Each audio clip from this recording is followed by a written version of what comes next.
Kerajaan Persekutuan mengambil pendirian bahawa sebarang kawasan penternakan khinzir hanya boleh dilaksana di kawasan-kawasan baharu yang terletak jauh dari kawasan perumahan atau sumber kritikal seperti aliran air, sungai dan seumpamanya, serta dengan penggunaan teknologi tinggi yang mampu mengurus isu sisa dan pencemaran dengan sangat baik.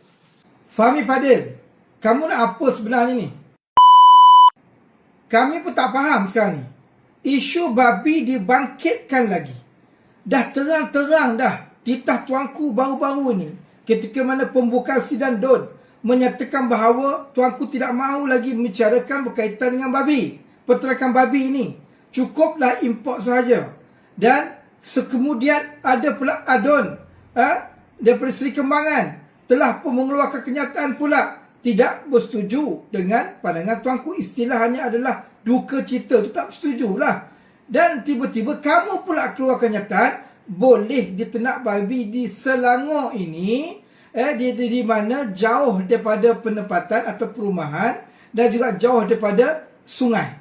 Jadi masalah sekarang ni bahawa walau macam mana pun peternakan moden ini telah terbukti di luar negara sana. Boleh Google, hujung jari boleh cek.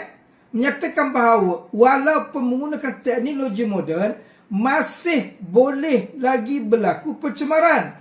Jelas dah benda ni. Dan kenapa nak diungkit-ungkit? Adakah berlaku di belakang tabir yang kami tidak tahu? Adakah perbincangan yang kami tak tahu di belakang tabir? Adakah benda ini yang kamu beria sangat nak? Atau adakah kamu hanya menunjuk ataupun mengikut kehendak orang lain? Ini yang kami persoalkan. Beria sangat tu dah kenapa? Apa benda lah korang ni? Cukup-cukup lah. Ni pergi buka cerita lagi. Rakyat Selangor tak nak lah benda ni. Apa benda lah kau ni?